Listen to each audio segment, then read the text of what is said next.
Good morning, everybody, and welcome to the Meta Cafe. Hold on, I'm putting my phone on silent or it'll ring and make me mad. Grab your cup of coffee or your tea, sit back and relax, and let's chat about what is happening up in the stars above today. It is Tuesday. We've just barely started the week, and today turns out to be a fairly busy day astrologically in terms of there's not a lot of things going on today, but what is going on today is fairly intense. And I want to break that down and tell you all about what is happening up there. A quick good morning to Kathy and Colleen and Diane Light and Elisa. It's great to see you out there this morning, ladies. And how is everybody today? I hope you're all doing fine. Yesterday was an interesting day for me. I mean, things were going wrong all day long. It was like a day for weird communications, as in I'm on the line with a client yesterday and there's a knock at my door. I don't usually get visitors here, so I was kind of like weirded out by that. And it turns out it was the propane company coming to deliver propane, which I hadn't even asked for, but yay, that I needed. So there was that.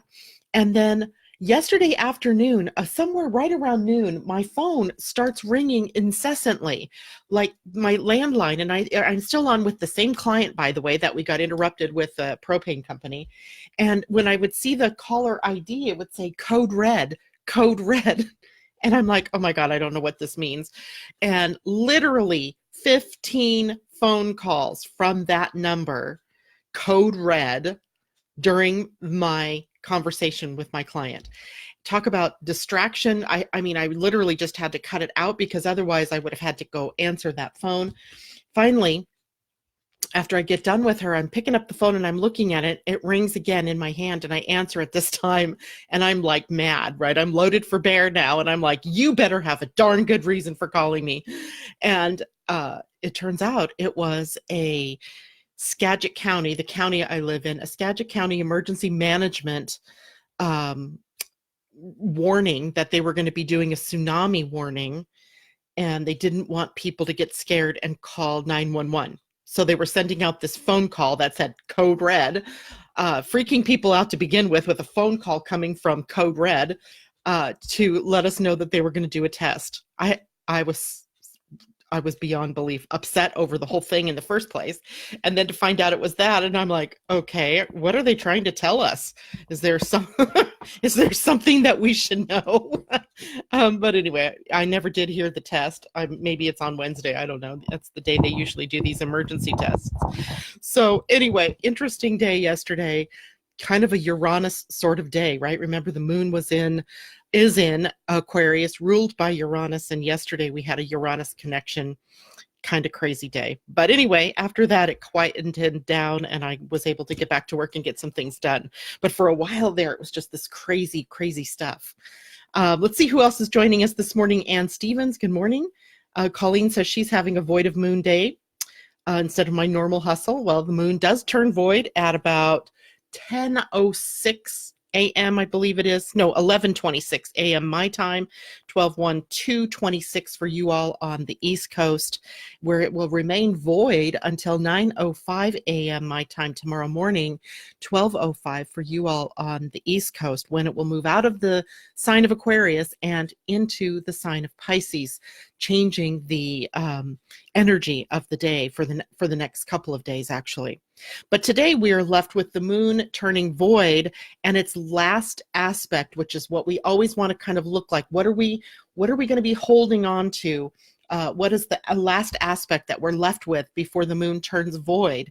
And we're left this time not with a Pluto one like we have been for the last several moons that turned void. We're left with a sextile to Jupiter, which means literally is that if that's our last aspect, what we need or what we want, what we maybe need to focus on is an outlet for growth for ourselves, in that we have to literally come to terms with or address what it is that is stopping us from moving forward or from, taking that next step in our evolution or that next step in our growth.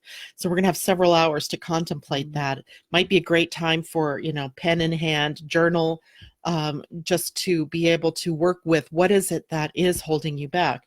And I would love to hear from people out there. Is this in alignment with what you guys are feeling out there? Are you kind of in a holding spot, knowing that you have to push forward into something, but not sure of which way to go, or not sure what's holding you back? Let me know if that's happening for you all.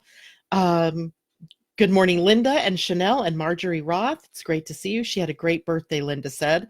Had Mexican dinner. I love Mexican food. That's awesome. So I'm glad you got to celebrate that way. And hopefully all is going good with you for your full year coming up here, your new year. Okay, so let's take a look at the other big news of the day. Venus, the planet, the goddess of beauty and harmony, the goddess of money and wealth, or resource management, if you will, the goddess of our relationships and how we show up in love with one another or to love one another, is moving into Scorpio this morning. She's the one. She's moving at 10:06. That's where I got 10:06 from. So about 1:06 this afternoon for you all on the East Coast, she will move into the sign of Scorpio, where she will stay until November 1st. And Venus in Scorpio, remember we talk about sometimes how planets, change costume. And as they move into different signs, they put on a different costume. When Venus moves into Scorpio, she's putting on her passionate and intense kind of costume, right? She's the very epitome of what we think of as the sexual feminine, right? There's this passionate energy that she's carrying into her relationships over the next few weeks. And the intimacy level is what we're craving. And that is what Venus and Scorpio takes us to, is that level of the body and the soul connection, right? We don't want just that superficial la sort of relationships. We want to go deep, and we want to be impassioned in our relationships. And so for those of you who might be single and you're out there on the dating scene, that's going to color how it is that you view the people that you're going to connect with, or that you want to go to the next level with. The next level would be one where we are consuming one another. We are, really kind of joining together in a very passionate sort of relationship. None of those superficial dalliances are going to do, right? We really want to go deeper. And, that also plays out to wanting to know somebody deeper. So you could, even in your relationships that aren't necessarily sexual or love relationships, you may want to go deeper into what it makes people tick. You may want to see the underside of things. When Venus is in Scorpio, again, it's not that superficial. It's that we want to go under. We want to see what's going on beneath the surface, under the hood, if you will.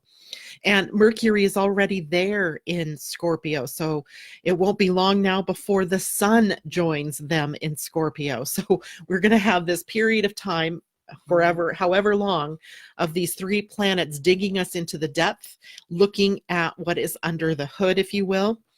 Do not forget that Venus rules your money, and that in Scorpio, sometimes it is that of managing debt or looking at other forms of resources.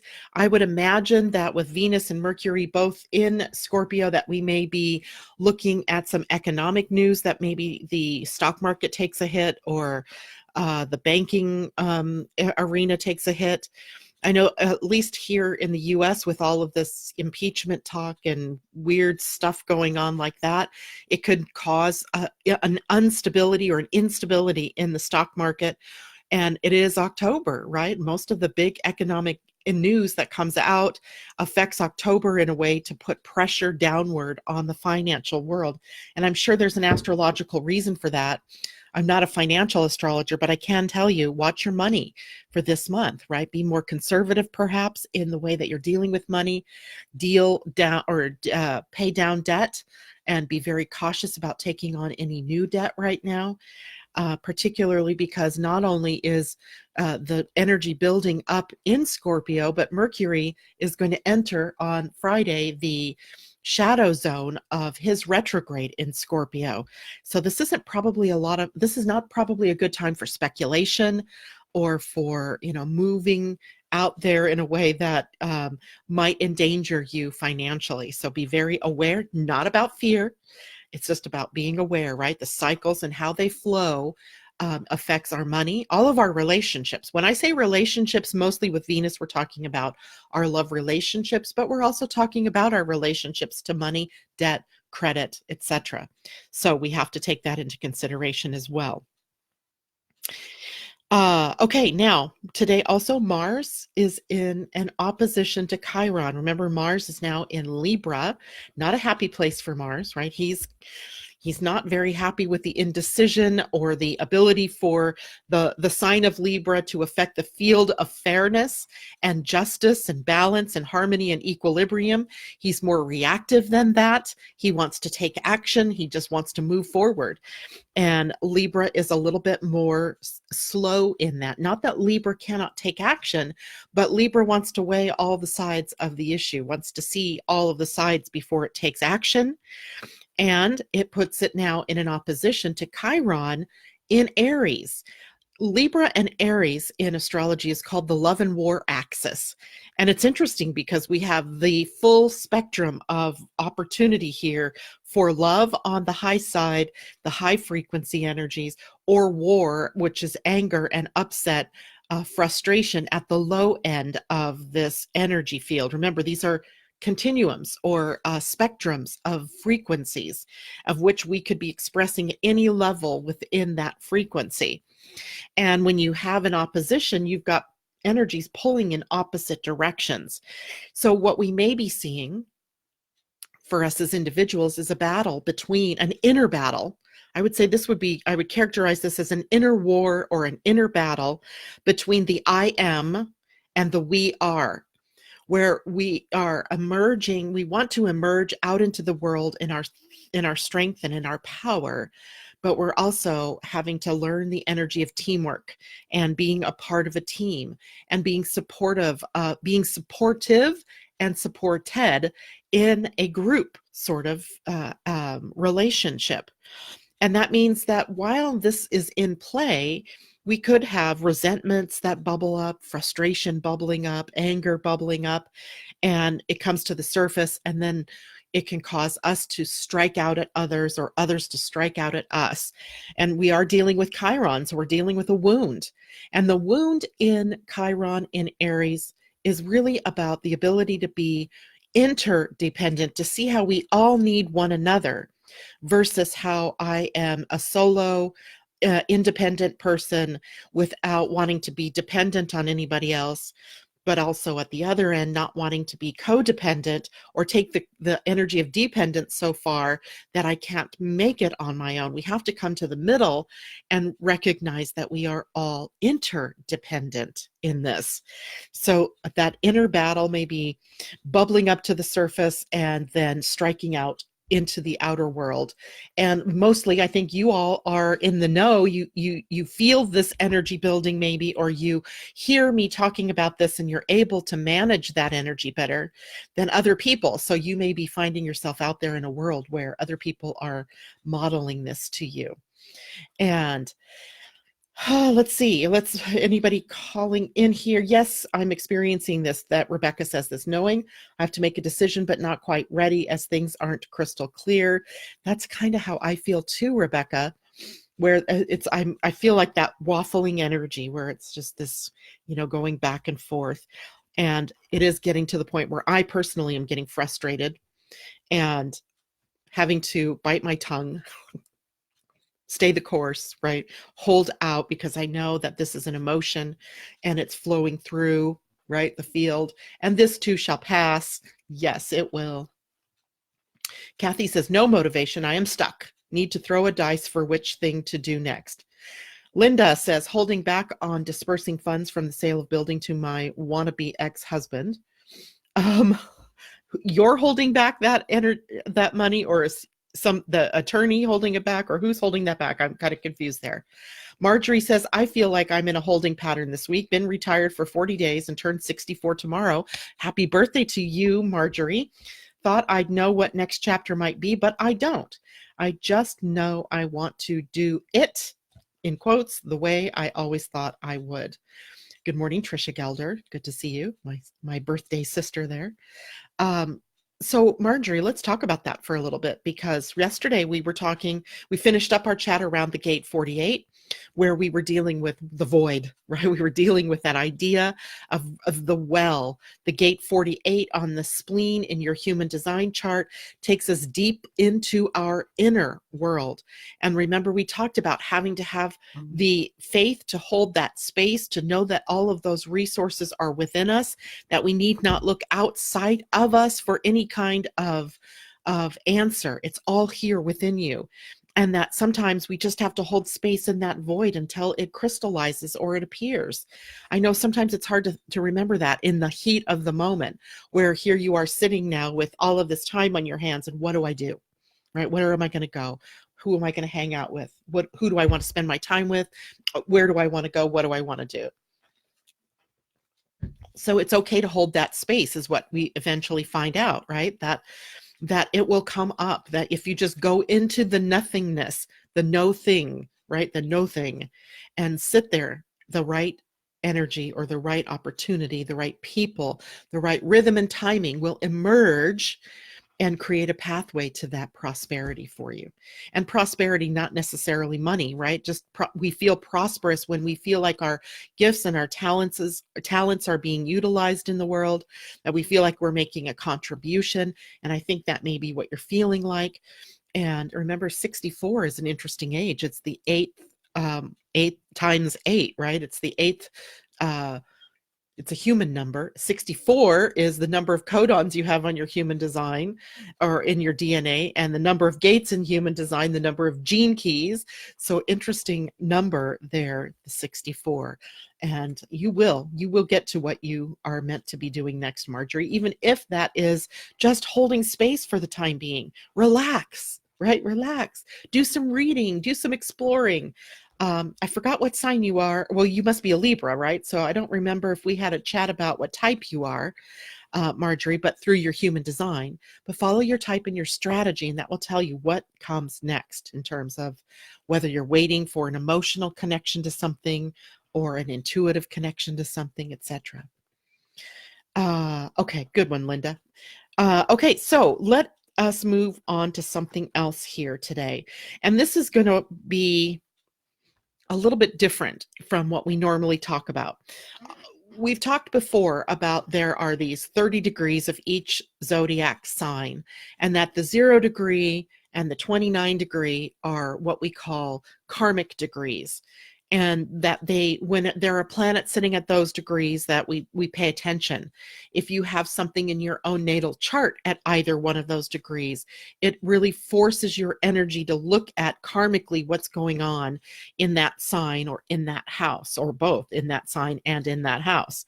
And we talked about the fact that the first 15 degrees of the sign is you're sort of in the learning process. It's the book learning, right? I'm in class, I'm learning how to apply this knowledge. And now when we get to the 16th degree, we make that transition out to the outer world.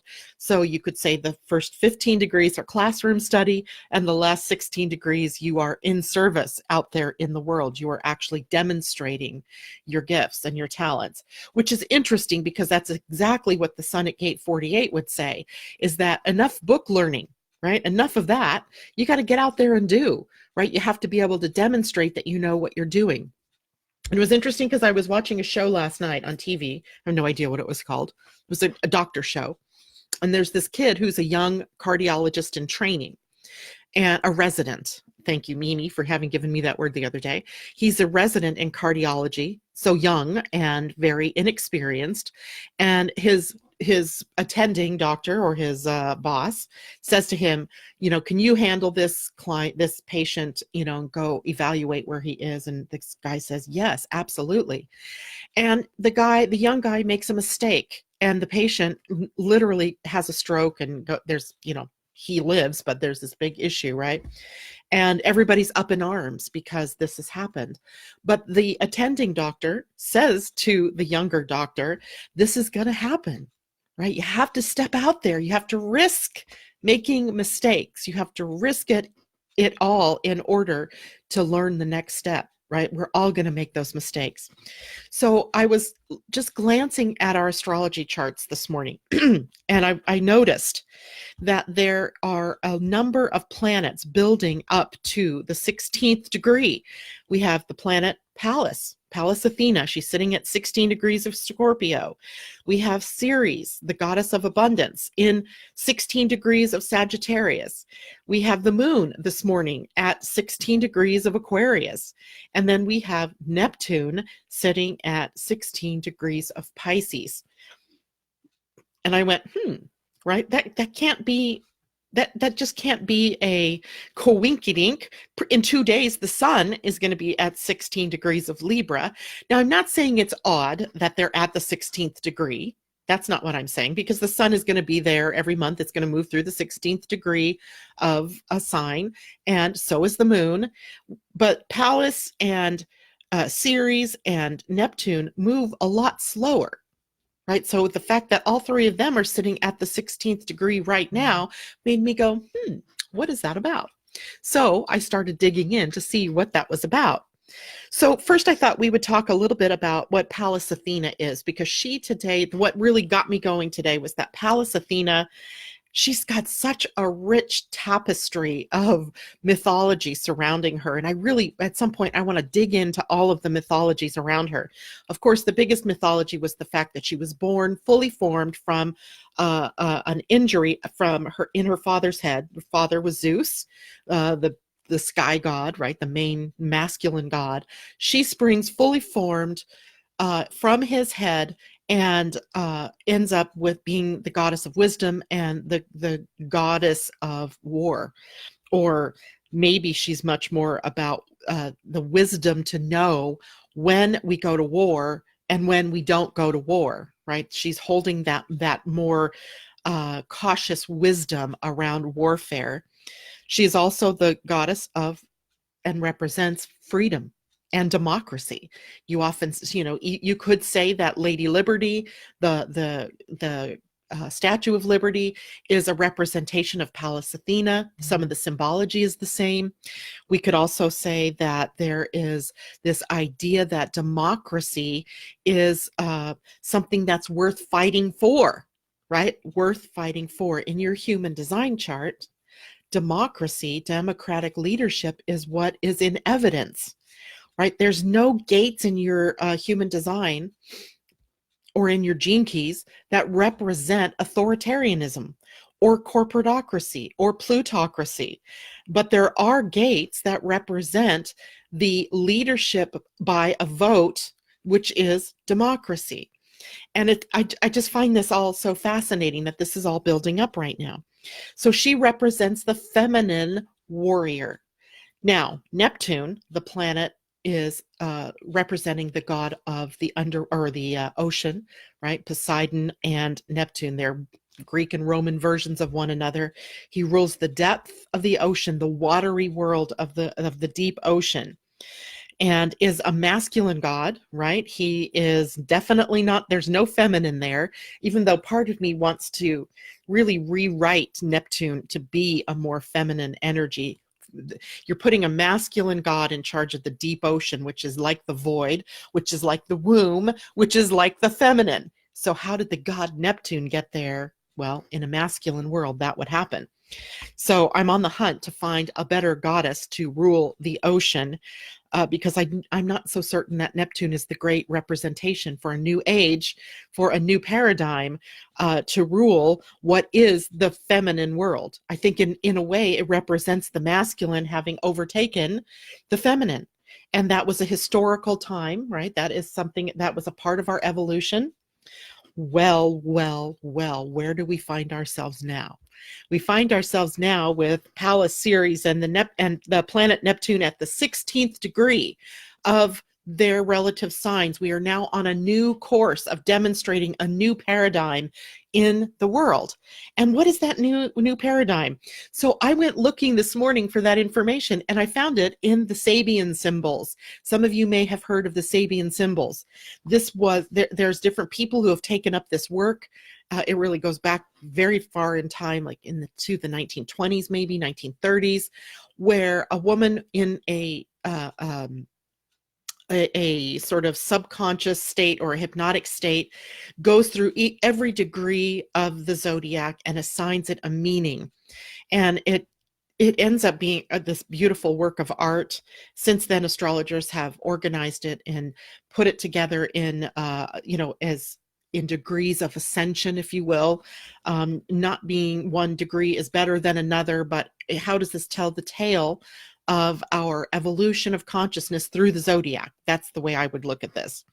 And once you get to the 16th degree, right, it's where yin overcomes yang. So the timing of our movement toward embodying the highest ideals of a society or of our culture. So we have been, if you just even look, and you guys in other countries will have to look at how this might be playing out in your own countries.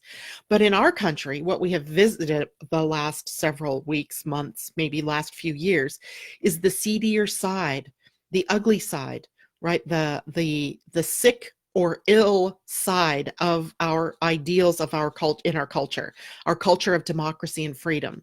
We've been exploring that underworld there, right? The seedier side of those things, and how corruption has entered into the picture, and how one person's idea of draining the swamp has turned into a whole new swamp of corruption and greed and weirdness, right?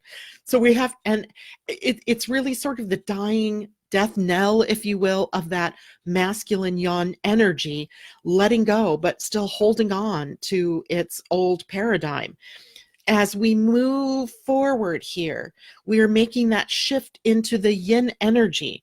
And the yin energy is about embodying our highest ideals. We talk about this all the time in the human design aspect of the gate 50 and the gate 27 on the feminine tribal energy, where the gate 50 is about the values. What are the values of the tribe? It is distinctly feminine to lay down those values, to set up the laws and the rules by which we will engage as a society. What are the ideals and the values that we want to embody? How do we want to be known, right? How do we want to be known in this tribe, in this community, in this nation, or in this planet, right? That's the feminine energy. And so here we are at this cruxed time. It is only one masculine planet that's sitting there. These other two, Pallas and Ceres, are both feminine planets taking up their rightful place on this throne of embodying new ideals. It is the feminine that tasks the masculine to go out and support those ideals, to protect those ideals. Right? That's what this energy is all about. So we see Pallas as a symbol of freedom and democracy and wisdom and warfare and the feminine warrior, right? That idea of being the embodied feminine and going out now, taking the book learning. She's observed, she's learned, she's been in the books. It's now time to take that and walk her talk, right? We're really talking about that, walking your talk, right? So now we're moving that, walking our talk out into the world as it's seen through the feminine warrior here. And I was thinking about that this morning too, in terms of our presidential election here. You know, we're coming into 2020, and that'll be the quickening of all of that rhetoric and that politicizing and all of that mudslinging and all of that. And I'm wondering if those feminine aspects out there, the women out there, can they let go of that 15-degree paradigm, if you will, of the old, and walk into the new and embody new ideals, embodying them, not just speaking about them, but that's where it starts, right? Speaking to them. But can she embody them? Or is there a masculine character out there that can embody the new, right? These new energies. When you look at the older men that are running, they're already in trouble, right? Bernie Sanders having a heart attack. Joe Biden, I don't know if he's going to be able to come back from the smear campaign, or if there's something there to be told about his story politically. So that leaves quite a few women in the field that can take up their rightful place. But they're going to have to be able to embody the highest ideals of everything that we've come to love so dearly here. And that's freedom and democracy, and the wisdom to know what to do in the time of a crisis, right? That's the feminine energy. Now, it's interesting too, because the last half of a sign has a theme, The last half of Scorpio's theme, where Pallas is now sitting, is about faith. So we come back to this idea that we have to have faith that everything is happening in its right and perfect timing, and it is unfolding exactly as it should.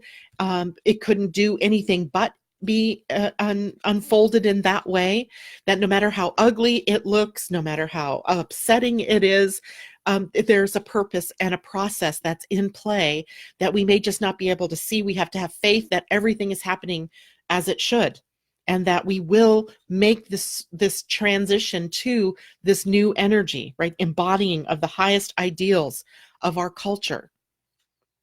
And then when we look at Ceres, the mother goddess, the goddess of the harvest, the goddess of plenty, the one of natural cycles. Remember, she spends 6 months of the year in the greening of the earth and the ability for the earth to flourish and thrive. And then she spends the other half of the year in the more barren times where things are dying on the vine, and we go into the cocoon, if you will, or go into the cave and waiting for spring again. So she's the representation of these natural cycles of time. And she is at the 16th degree of Sagittarius. And again, what we see is this idea of having faith and an optimistic view of where we go next, right? It's transference energy. And I was thinking about transference. And I think a lot of times we see people out there in the world transferring in this transference kind of energy. But transference here is we're moving our energy into a different form, right? And a different expression. And when we look at Neptune in Pisces, that's where we get this idea of the yin overcoming the yang energy. And maybe it's not so much, maybe overpowering or overcoming is an old paradigm word. Maybe what we could say is it's that she's coming into her own power and her own form. It's the timing here that we're looking at, the timing of this movement toward embodying the highest ideals.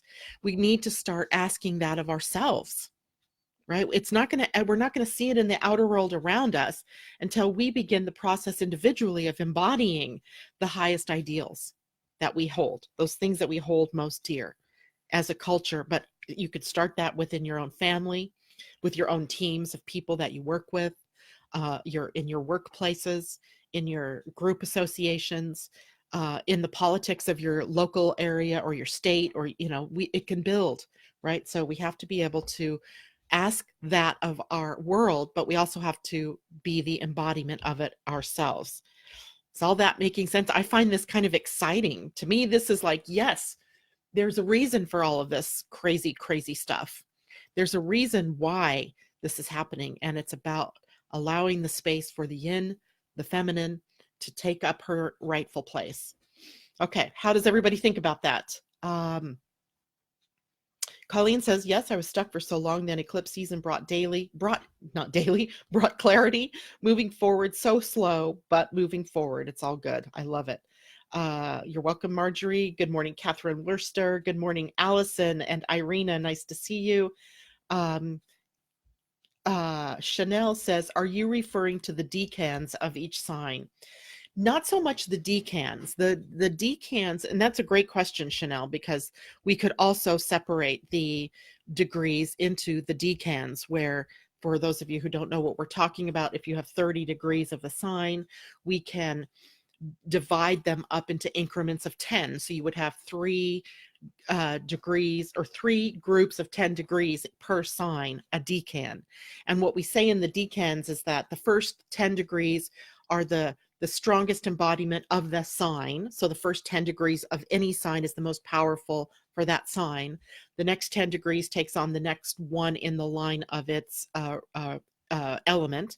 So let's talk about, we're in Libra right now. So the first 10 degrees of Libra embody the Libran characteristics the strongest. The second would embody the next set of air sign, or next air signs, which would be Aquarius energy. And then the third would embody the energy of Gemini. So we have the 3 decans, but that's not what I'm really talking about. I'm talking about more of the, if you're going through 30 degrees, once you reach the 15th degree, you're done with that first half. And then the second half then of the zodiac of those 30 degrees, create the expression of taking what you've learned out into the world through that sign. I hope that makes sense. I mean, we could break it down into the decans, definitely. But we don't have to do that here, because what I'm looking at is that there are these planets have built themselves to the 16th degree, and that's a shift point, right? That's like you're going up the hill, you reach the top of the hill, and then you have the downside of the hill. And it's not about up and down. It's really, that's just the best way I can give you a picture of this. So, the first part, those first 15 degrees are learning all about what that sign represents and what that planet represents in that sign. And then the second half being the take it out into the world now and demonstrate what you've learned, right? Mastery is what is the next step, right? That's what we're looking at next. Okay. I hope that helps. So Marianne Williamson, this is from Colleen. What does she say? Well, Nancy Pelosi is up to something. Yeah, I don't know. I had this thought the other day as they were, and I'm sure other people have had this thought, that if indeed there's an impeachment and a removal from office, and even Pence goes, that leaves Nancy Pelosi as the president. That was an interesting thought. I just wondered if there was some plan going on here, because, it's just worth it to see, what is that going? What does that mean? It doesn't mean anything. I mean, maybe it means nothing, but it would be an interesting thing, especially because it seems like if the president was involved, then so was the vice president. And if one is wrong, then the other is wrong. Yeah, I don't know. Colleen says, Marianne Williamson, at the very least, is getting her message out to the mainstream. Even if they call her a nutter, they are listening. Exactly my thoughts too, Colleen. When I first found out she was running for president, I was so excited, not because there might be the possibility that she could be the next president, because I really thought that was a long shot. But what I did see was that she was going to be elevating the conversation, right? She was going to be embodying the highest ideals of a culture. She was going to be speaking to that. She was going to be speaking to the fact that, isn't it time for us to walk our talk, right? Isn't it time for us to grow up and become something more? Or are we going to still, play this game that we've been playing, right? So she's elevated that conversation, to be sure. And, people can call her a nutter all they want, but she speaks the truth, and she is just amazing. Someday we may end up with someone like her as a president. I don't know. Maybe we end up with her as a president. I don't know. It doesn't seem like this would be the time that would happen. That would be a huge shift from where we are to where, we would go. I'm not sure if we're quite ready for that, but I'm ready to do it. Asa, good morning to you. Marjorie says, interesting. So for 40 years, my audience was determined by corporate America, yet now I'm afraid to decide my own service without being told. Yet faith and my favorite scripture is rise and shine, enlarge your borders and extend your stakes. You will, but you're coming from a culture of being told what to do and having your day being outlined by that job that you held. And now that job is done. What day? Now you're the writer of your day, right? You're the, what was that in The Secret? Joe Dispenza. No, was it Joe Dispenza? Yeah, it was Joe Dispenza. He went through this period of, in the movie where he was like, I create my day. And he was talking about how he would write into being his day, right? He would speak it into being, he would write it into being. This is how it would go. This is what he would do. And that's where you find yourself. No longer is your day being characterized by the job. Your day is characterized by, what do I want? Where do I want to go? Who do I want to do that with? Who do I want to be now? How do I want to show up in the world now? I love it, right? That's great. And it may take some time for that shift, especially if you'd been defined for, I don't know how many years. You said you worked there, 40 years. So you've worked for someplace for 40 years. It's definitely time for you to create your own day, create your own next steps. Amy Moore, good morning. Chanel says she's got it. Good, thanks. Good. All right, so it's a lot to talk about. I'm really, really fascinated by this whole idea of bringing these goddesses more and more into play. Ceres is also in a square to Neptune today. So we have Pallas Athene in a trine to Neptune. We have Ceres putting the pressure on Neptune in a square. And I'm sure if I looked deeper, we'd see, remember that Black Moon Lilith is conjunct Neptune. So the goddess energy is pressuring these old archetypal masculine energies. And I would really love to find a replacement goddess, or at least a goddess that could rule the deep. I don't know. I still can't imagine why a masculine energy was ever put in charge of the deep ocean. That should be feminine. Makes perfect sense to me. So let's look for that personage, that model of the deep ocean that is a feminine representation of the deep ocean. So I think that will be fun. All right, now today in the Pleiadian-Earth energy, we have 3 breathing. So in the Pleiadian-Earth energy, it's based on the calendar work by Pia Orlean and Colin Baird Smith, in combination with the group from the Pleiadians that they channel called Larkma. And the energies are broken down into the universal energy of the day, represented by a number, and the earth energy of the day, which is represented by a word. So today's energy, universal energy, is 3, which is the energy of creating, right? Being able to create something, bringing something up out of the void and bringing it into creation. And I thought that was interesting. That's an interesting visual for you, Marjorie, as you're creating this new step for you, right? What are you creating? What are you bringing up out of the void and, creating now? And then the energy of breathing is Ike or Eek in the Mayan calendar, which was the representation of the wind. So it is the seeding, if you will, of ideas, the conversation of ideas, the sharing of those ideas with people around the world, with different cultures in new ways. There is a bit of unpredictability. The wind is kind of capricious and it's fickle. And it just moves, right? It blows and then it stops and then it blows. And on the wind is the seeds of new things, right? So today's energy in the Pleiadian Earth energy is about seeding new energy. I think I did that here this morning in chatting about these feminine goddesses, this change over to the yin energy and bringing that energy up. That's a new idea. And I'm inviting all of you to sit with that and embody that and bring that up more and more, right? Share that idea, right? What are we creating here, right? What comes next? It can't be the same as it's always been, because it's epic failing, right? Epic fail is written all over everything that's going on in the outer world right now. So that leaves an interesting space for us to what comes next, right? If we can think outside of the box, Moon in Aquarius helps us think outside of the box. What comes next? What could be? What would we love to see if we were writing what comes next? What would it look like? Would it be more of the same? I doubt it. I think we're all stressed and anxious and sort of demoralized by what we're seeing out there. So what comes next? What do we write in its place? And how do we expand that outward? And we've got to do it from a position of newness. We can't do it from the old, right? That old way isn't working. So it's not democracy that's not working. It isn't freedom that isn't working. Those ideals still hold, but we have to express them in a new way, in a more equal way, in a more harmonious way. What does that look like?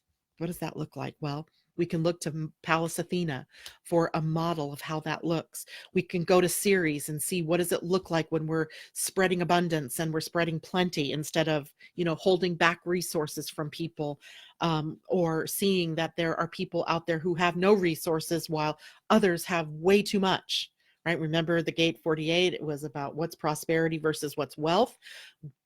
Prosperity is about having just over enough, right? Enough to be able to share. Wealth is way too much, right? That way too much. So, and those are words, they're just words, and maybe we don't have a better word to explain what that overage is, right? When you're sitting on a mountain of gold versus a hill of gold, right? You're not comparing apples to apples at that point. So we are writing a new dialogue about how we want this world to be and about how we want our lives to be from here. We get to do this. It's our turn. So Allison has a couple of questions, which are completely off topic. That is okay. We're getting meteor showers today, tomorrow, and October 21st and 22nd. Do the showers affect the planets? And in your opinion, is there such a portal as the 1010 portal? Oh God, Allison, if I had to talk about one more stupid portal that people bring up around numbers, I would just throw up. If this was 10, so 1010, October 10th is what I presume you're talking about. But that isn't the end of the day, right? At the end of the day, it's 10, 10, 20, 19. So if numerology would suggest we have to add 10 plus the 2019. Well, 2019 is a 3, right? 10 and 2 is 12 plus, or 1 plus 2 is 3. So then we have 10 and 10 is 20. 20 plus 3 is 23. That is a 5. That isn't a portal, right? People make this stuff up, right? It sells, right? It sells stuff and it gives them something to talk about. There is no portal, right? The portals are the new moons. There are portals out there. So don't get me wrong. I'm not saying there aren't portals, but when you see, there was, in 2011, we had the 11-11-11 portal. Did we just forget that there was a 2 in all of that? Right? That we just choose arbitrarily to take those last 2 digits and bring them into this conversation of portal. So we got to be very careful that we're not, just creating these amazing things. Now if we were on March 3rd, we would have had a 333. Did you hear anybody talking about that? No. Why? Because it isn't as sexy as 10, 10, 10 or 11, 11, 11. The 3, 3, and the 3 would have been the actual, maybe there would be a portal around the 333 because 2019 is a 3. There might be one around 12, 12, 2019 because 12 and 12, 12 is a 3. That would make another 3, 3, and 3. That to me would be an interesting portal, an interesting conversation to have. So I don't want to be stepping on other people's beliefs and all of that kind of thing. If you believe it's a portal, then great. But just ask yourself, why are people saying that's a portal? Right? Just because there's 2 numbers out of 3 that could be, it doesn't make sense. So we've got to be careful about those things. And I think you've also got to look at, well, okay, it's a 10-10 universally, but is that a 10-10 in my own numerological profile, in my own astrology? Because, you as an individual may not be in resonance with that at all.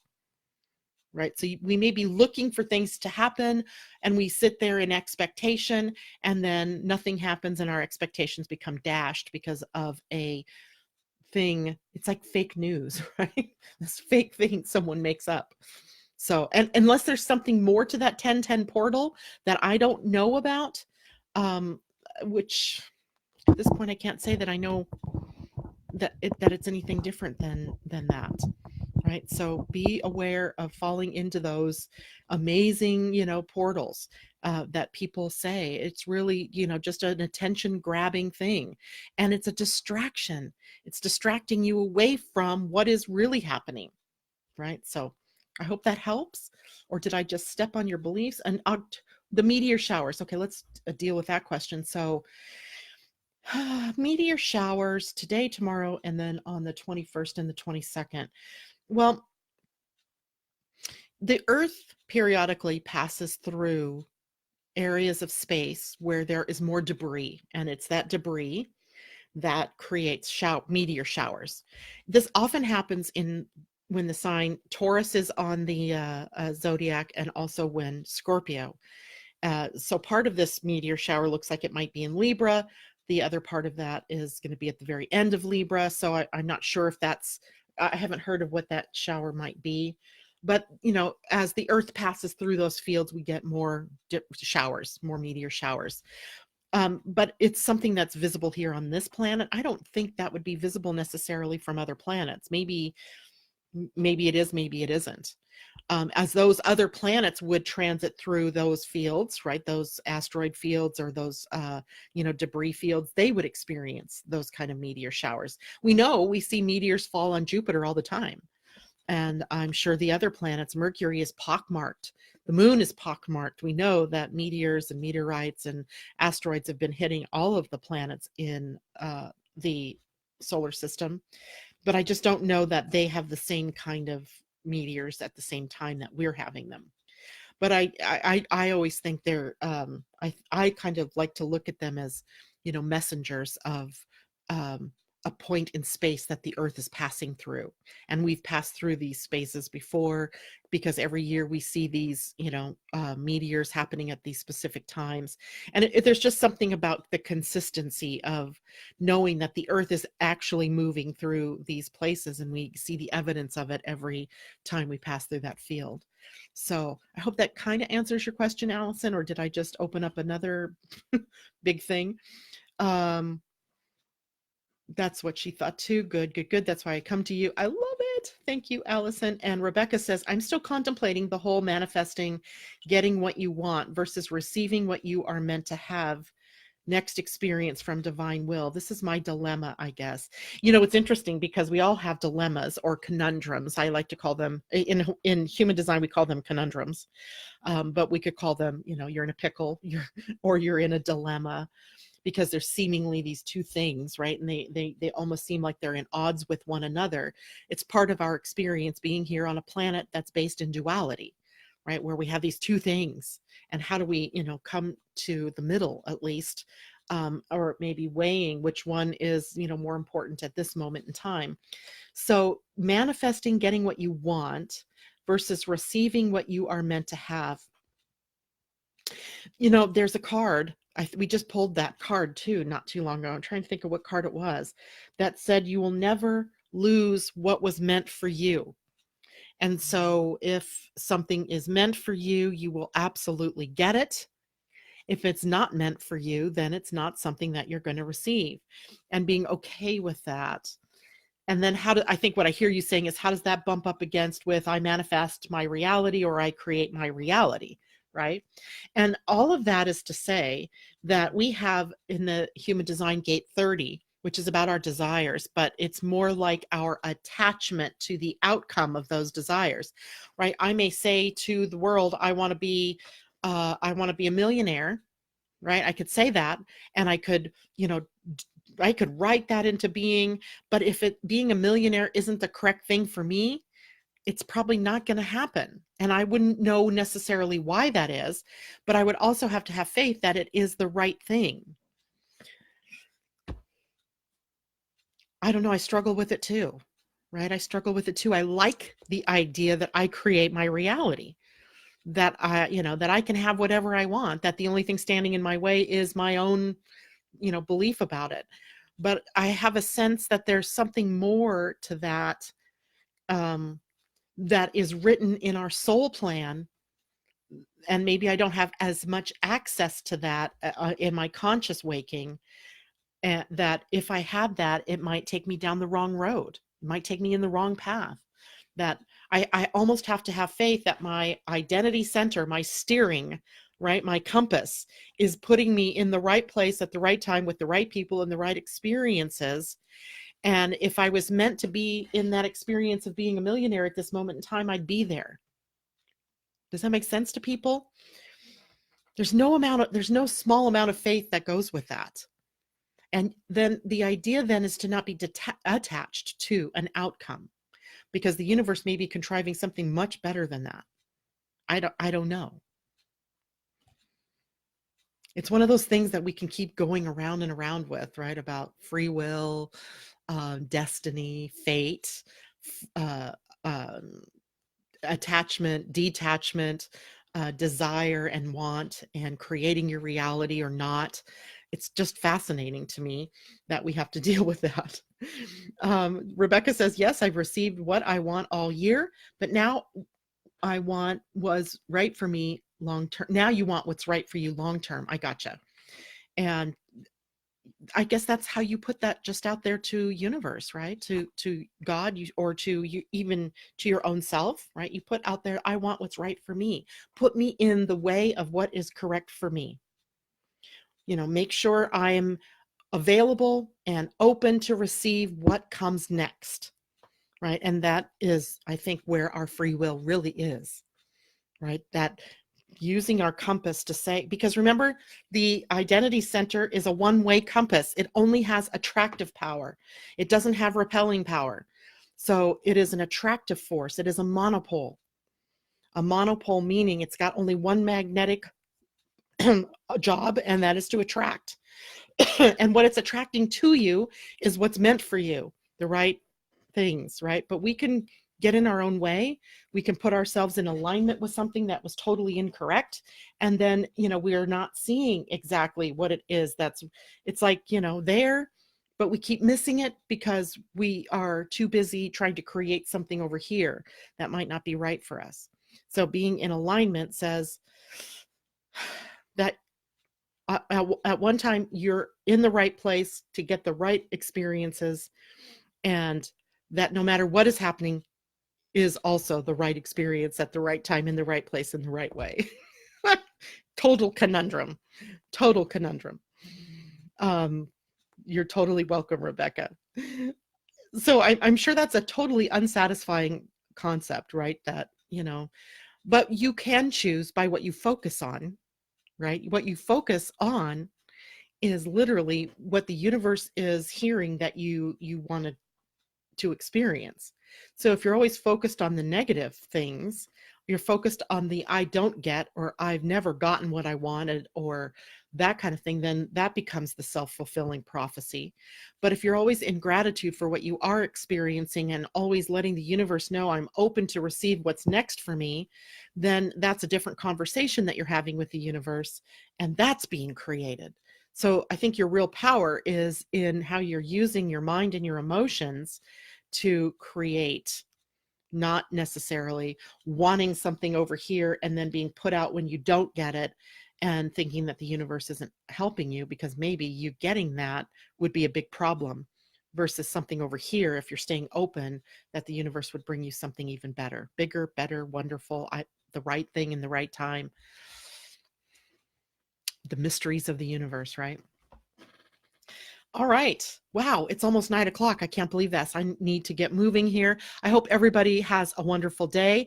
I will see you tomorrow morning when the Human Design Week shifts into the Gate 57, and we start talking about a different fear, a fear of the future.